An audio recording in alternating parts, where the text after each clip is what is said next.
दोस्तों बात करें तो इंडिया का स्मार्टफोन मार्केट हर क्वार्टर बदलता रहता है और इस क्वार्टर में रैंकिंग आ गई है अपने पास कि कौन से ब्रांड फर्स्ट पर है, कौन सा ब्रांड लास्ट में है और किस ब्रांड ने कैसे परफॉर्मेंस दिया। और इस बार की रैंकिंग इतनी ज्यादा सरप्राइजिंग है कि कुछ ऐसी कंपनी जो टॉप 10 की लिस्ट में अपनी जगह कभी नहीं बना पाई थी वो आ गई, और जिन कंपनीज की उम्मीद थी कि वो अच्छा करेंगी वो पीछे खिसक गई। और टॉप 10 के अंदर यहाँ पे मैं उन कंपनीज के बारे में बात कर रहा हूँ, यानी कि सब ब्रांड को अलग करके, यानी कि वीवो आईक्यू को अलग रखा है, Xiaomi और पोको दोनों की रैंकिंग अलग रखी है ताकि पता चल सके कौन सी कंपनी कितने पानी में। सबसे पहले बात करते हैं आप लोगों से कि कौन सी कंपनी की रैंकिंग नंबर 1 है, और इंडिया में इस समय जो नंबर 1 स्मार्टफोन ब्रांड निकल कर आए वो है वीवो। वीवो बहुत ही सरप्राइजिंग है, और सरप्राइजिंग चीज तो है कि वीवो से मैं अगर आईक्यू को हटा दूं तो भी वीवो नंबर 1 पे रहता है, क्योंकि वीवो के अंदर देखा जाए तो सबसे पहले तो उसके जो प्रोडक्ट जो यहाँ पे बिक रहे हैं आज के समय मार्केट में, वाई सीरीज उनकी मार्केट में चल रही है, टी सीरीज उनकी अच्छी है वो भी मार्केट के अंदर बिक रही है, यहाँ तक कि वी सीरीज के अंदर जो कैमरा लेकर आ रहे हैं खासतौर पे V40 सीरीज वो भी लोगों को पसंद आ रहा है, और इससे पहले V30 सीरीज को भी लोगों ने काफी पसंद किया था। इसके साथ ही वीवो का जो ऑफलाइन प्रेजेंस वो बहुत ही ज्यादा स्ट्रॉन्ग है,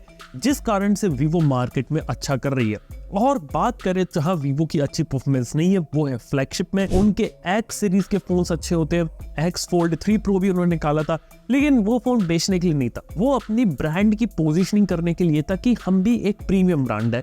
इसी वजह से X Fold 3 Pro को निकाला गया था, और X सीरीज को भी हर साल वो इसलिए निकालते हैं। एग्जैक्टली में जब वॉल्यूम जाता है तो वाई सीरीज और टी सीरीज उनके लिए काफी इंपॉर्टेंट है। अगली कंपनी देखा तो यहाँ पे Xiaomi है, और Xiaomi का देखा जाए तो इस साल काफी अच्छा कमबैक हुआ है, क्योंकि एक बात बता देना चाहूंगा, Xiaomi और पोको को अगर मैं इंक्लूड कर लूं ये वीवो से भी आगे निकल जाते हैं। और वीवो आईक्यू को कंबाइन करके बात कर रहा हूं मैं, वीवो आईक्यू कंबाइंड और Xiaomi पोको कंबाइंड अगर बात करें तो Xiaomi पोको इंडिया का लार्जेस्ट स्मार्टफोन ब्रांड बन जाते हैं। देखा तो पिछले साल तक Xiaomi की पोजीशन क्लियर नहीं थी, काफी सारे लोग कंपनी को छोड़ के जा रहे थे, और देखा जाए तो कंपनी की तरफ से समझ में नहीं आ रहा था कि आखिर किस डायरेक्शन में जा रहे हैं। इस साल क्लैरिटी मिल गई। सबसे पहले तो Xiaomi के जो फोन बिकते हैं वो बिकते हैं 10 से 15,000 रुपए के सेगमेंट पे।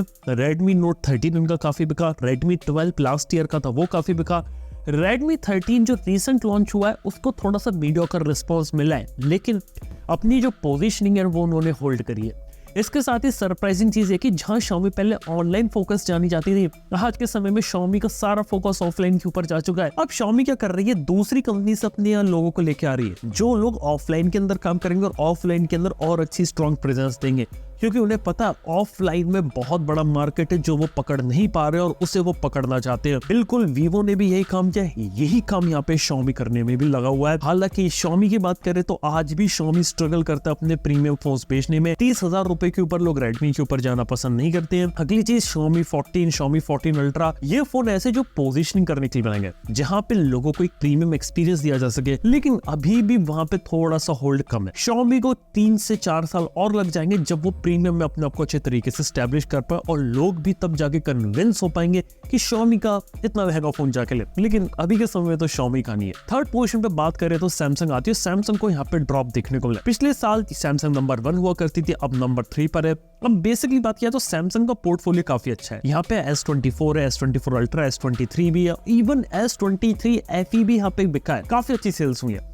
हालांकि जो Samsung को झटका मिला वो मिला बिल्कुल ही बजट सेगमेंट में, जहां पे F और M सीरीज होती है, वहां पे वॉल्यूम उतना अच्छा नहीं है जितना वो लोग उम्मीद कर रहे थे। और उसके पीछे का रीजन ये कि Samsung ने इस साल जो बजट और मिड रेंज वाले फोन्स होते हैं उनके ऊपर थोड़ा सा ज्यादा फोकस नहीं किया। वहां पे प्रोडक्ट उतने ज्यादा रिफाइंड है, उतने बेटर नहीं लगे जैसे वो हो सकते थे, और कॉम्पिटिशन में आपको बेटर प्रोडक्ट्स देखने को मिले, जिस कारण से Samsung ने यहाँ पे पोजिशन लूज करी है।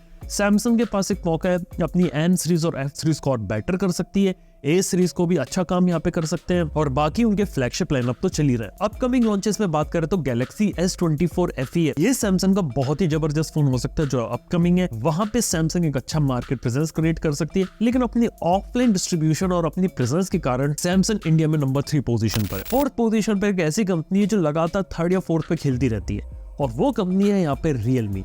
Realme की कहानी बहुत इंटरेस्टिंग है, क्योंकि Realme की सिंपल सी स्ट्रेटजी पता क्या है, मार्केट में 15-20 तरीके के फोन निकाल दो, 2-4 तो बिकी जाएंगी। यही सोच के कंपनी फोन निकालती है और हर दूसरे हफ्ते इसका फोन लॉन्च होता है। इसका one of the best seller phone के बारे में बात करें तो Realme की C सीरीज है, C65 इनका काफी अच्छा बिका, Realme का 12X इनका बिका था। इसके साथ ही Realme ने जो P सीरीज हाल ही में निकाली थी उसको भी अच्छा रिस्पॉन्स मिला। जिसको अच्छा रिस्पॉन्स नहीं मिला प्रोडक्ट अच्छा होने के बावजूद भी वो थी GT60। GT सीरीज अभी भी वो सेल्स अचीव नहीं कर पाई जो उससे उम्मीद की गई थी। शुरुआत में हाइप में बिका, बाद में शांत हो गया। Realme की 12 Pro Plus ये सब भी निकाले थे, 13 Pro Plus थे, सिमिलर फोन्स है, उनसे भी कोई उम्मीद नहीं है। 13 Plus को निकालने वाले हैं।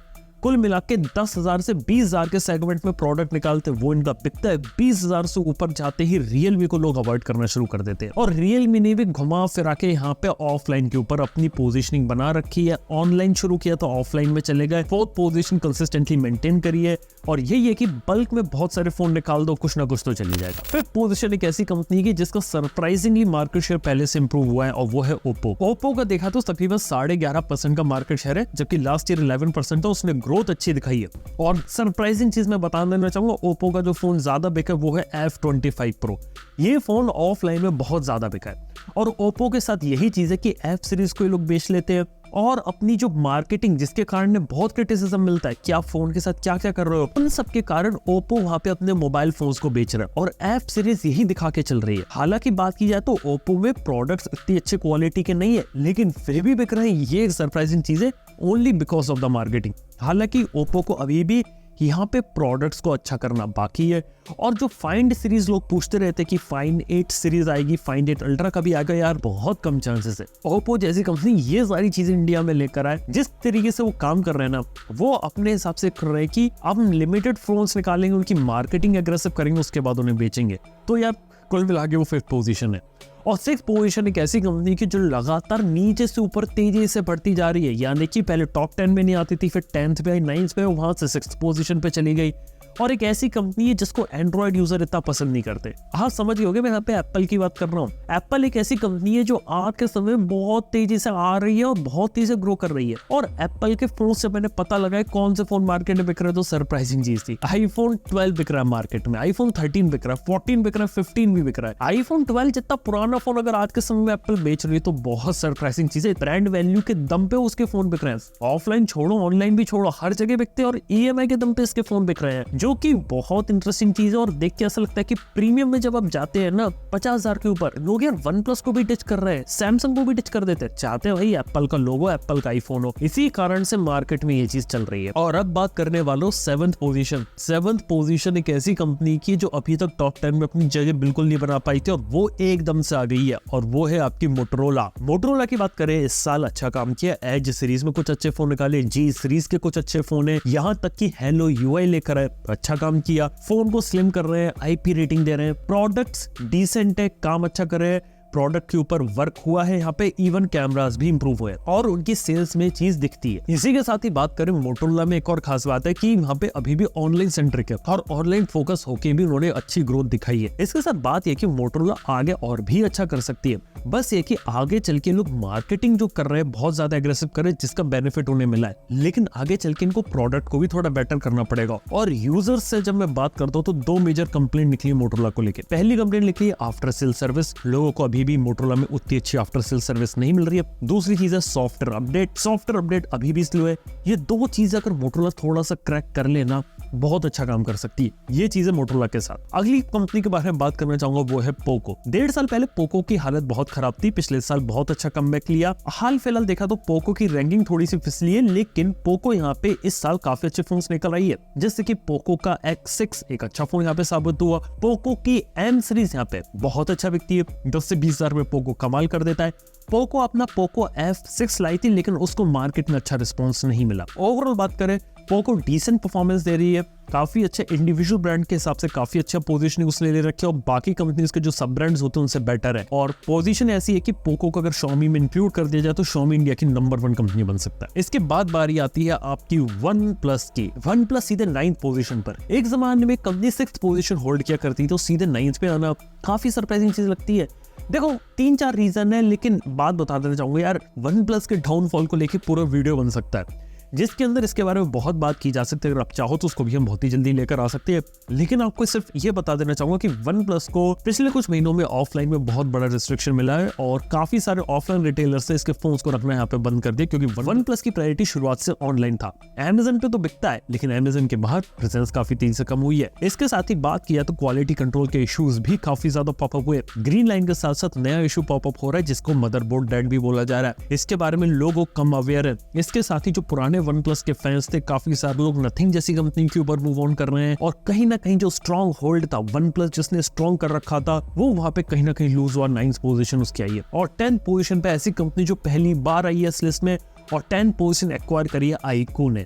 iQOO की बात करें तो यार भले ही अपना iQOO 12 जैसा फोन निकाले, iQOO Neo 9 Pro निकाले, लेकिन लिटरली उनकी Z सीरीज ही काफी बिकती है, और जो Z सीरीज होती है ना, वहीं पे उनके फोन्स काफी अच्छा परफॉर्म कर रहे हैं, काफी अच्छे मार्केट में बिक रहे हैं, और यंग जनरेशन के अंदर इनके फोन्स पॉपुलर है। गेमर्स को टारगेट किया है, कैमरा ठीक है, इस वजह से प्राइस पॉइंट और जो वैल्यू फॉर मनी का जो शेयर होता है ना, वो iQOO में देखने को मिलता है, वहां से वो धीरे धीरे ग्रो कर रहे हैं। काफी इंटरेस्टिंग चीज है। अभी के समय में बात करें iQOO 12 उनका सबसे अच्छा फ्लैगशिप फोन है, मोस्ट अफोर्डेबल फ्लैगशिप फोन है आज के डेट में। कुछ ही महीनों के अंदर iQOO 13 भी देखने को मिलेगा, और भी iQOO के प्रोडक्ट्स देखने को मिलेंगे। लेकिन देखने वाली बात होगी 2025 में क्या iQOO अपनी यही स्ट्रेटेजी कंटिन्यू करके आगे ग्रो कर पाता है, क्या वो फोन के प्राइसेस कभी ज्यादा आगे करेगा। Xiaomi Realme के साथ देखा एक हद तक वो अफोर्डेबल प्राइस में दे रहे थे, लेकिन फिर धीरे धीरे अपने प्राइस इंक्रीज करने लगे। क्या iQOO यही स्ट्रेटेजी फॉलो करेगा या फिर कंटिन्यू रखेगा अपनी एग्रेसिव प्राइसिंग स्ट्रेटेजी, ये देखने वाली बात है। इसके साथ ही आप में से काफी सारे लोग जानना चाहते हो कि लावा की रैंकिंग क्या है, लेकिन लावा यार पीछे खिसक चुकी है। लावा के साथ बेसिक रीजन ये कि लावा ने इस साल इनका कोई भी एग्रेसिवली फोन नहीं है और लिमिटेड फोन्स को लॉन्च किया। यहाँ तक कि अग्नि 3 इनका मोस्ट एंटिसिपेटेड फोन है जो अभी तक लॉन्च नहीं हुआ। अगर वो लॉन्च हो जाता, उसकी हाइप रहती, तो शायद ये कंपनी फिर आगे कमबैक कर लेती। इसके साथ ही जो बजट फोन है वहां पर भी कंपटीशन बढ़ा है, और लावा के फोन जो अंडर 10 के साले सेगमेंट में बिकते थे, वहां पे उन्हें थोड़ा सा और एग्रेसिव लाने की जरूरत है। सुनने में आया कि 7,000 से 8,000 की रेंज में लावा अपना एक अफोर्डेबल 5G फोन प्लान कर सकती है।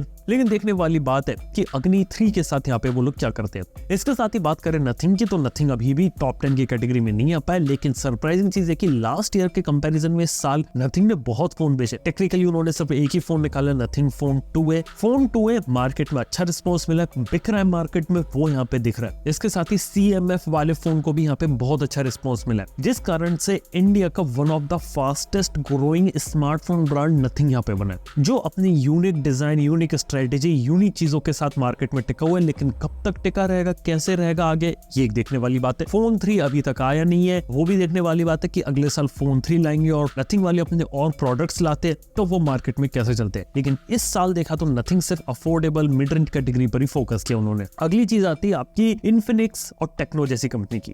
देखो ये दोनों कंपनीज अच्छा काम करती हैं, लेकिन प्रॉब्लम है कि हार्डवेयर तो ठीक होते हैं, लेकिन प्रॉब्लम है इनके सॉफ्टवेयर के साथ। आज के समय में भी सॉफ्टवेयर जो उन कंपनीज का रिफाइंड नहीं है, काफी बेसिक सॉफ्टवेयर ये लोग प्रोवाइड करते हैं। जहां पर देखा तो प्रॉब्लम ये कि इन्फिनिक्स जैसी कंपनी को अपने सॉफ्टवेयर एक्सपीरियंस को बेटर करने की बहुत ज्यादा जरूरत है, और टेक्नो को भी, और यहाँ पे अपडेट्स के लेकर भी दिक्कतें आती हैं लोगों को। इसके साथ ही बात की जाए तो टीयर 2 टीयर 3 सिटीज के अंदर टेक्नो और इन्फिनिक्स थोड़े पॉपुलर है। इन्फिनिक्स थोड़ा सा ऑनलाइन फोकस्ड है और थोड़ी हैवी स्पेसिफिकेशन देता है, लेकिन अभी भी इनके साथ एक भी फोन नहीं देखने को मिलता जिसके अंदर स्नैपड्रैगन का प्रोसेसर देखने को मिले, और भी काफी सारी छोटी चीजें। ग्लोबली कंपनी ने अच्छा परफॉर्म किया है, अभी छोटा सा डाउनफॉल इनका आया है। देखने वाली बात है कि आगे चल के बड़ा कमबैक ये लोग कैसे लेते हैं। और टेक्नो की देखने वाली बात हो, क्योंकि पिछले 1-2 साल में टेक्नो ने अपने आप को पूरा चेंज करने की कोशिश करी और अपने आप को रिवैम्प करी प्रीमियम ब्रांड के रूप में, तो वो देखने वाली बात है कि टेक्नो जैसी कंपनी यहाँ पर क्या काम करती है। इसके साथ ही बात करें तो मार्केट में और भी कुछ कंपनीज है, लेकिन उनका जो मार्केट शेयर है वो कोई सिग्निफिकेंट नहीं है। पिक्सल का भी कोई सिग्निफिकेंट शेयर मार्केट में देखने को नहीं मिलता। आईफोन की मैं ऑलरेडी बात कर चुका हूँ। और देखा जाए तो यहाँ पे मार्केट के अंदर फीचर फोन वाला सेगमेंट अभी भी जिंदा, मार्केट में लोग फीचर फोन खरीद रहे हैं। इवन इंडियन मार्केट की स्पेशलिटी बता देता हूँ क्या चल रहा है। मिड रेंज वाला सेगमेंट होता है वो बढ़ रहा है 20 से 30,000 वाला, 10 से 20,000 वाले सेगमेंट में सेल्स कम हो रही है। बिलो 10K में सेल्स ठीक ठाक है, लेकिन अंडर 5,000 रुपीज में जो फीचर फोन है वो ग्रो हो रहा है, और 30,000, 40,000 और 40,000 के प्लस का जो सेगमेंट है वो ग्रो कर रहा है, जहां पे एप्पल जैसी कंपनी यहाँ पे लीड ले रखी है। और देखा तो पूरे इंडिया स्मार्टफोन मार्केट में प्रीमियमाइजेशन हो रहा है, जहां पे कंपनी अपने महंगे फोनों को लॉन्च कर रही है, और इसी वजह से आपको आने वाले समय में और भी एक्सपेंसिव फोन्स देखने को मिल सकते हैं। तो दोस्तों यार ये थी कहानी इंडिया के स्मार्टफोन मार्केट, किस कंपनी की क्या हालत चल रही है उसकी। बाकी आप लोगों को लिस्ट कैसी लगी, और आप लोगों को क्या लगता है कि इंडिया में नंबर 1 कंपनी कौन सी होनी चाहिए। थैंक यू बने रहने के लिए। मैं आपसे अपने नेक्स्ट वीडियो के अंदर मिलता हूँ। Good bye.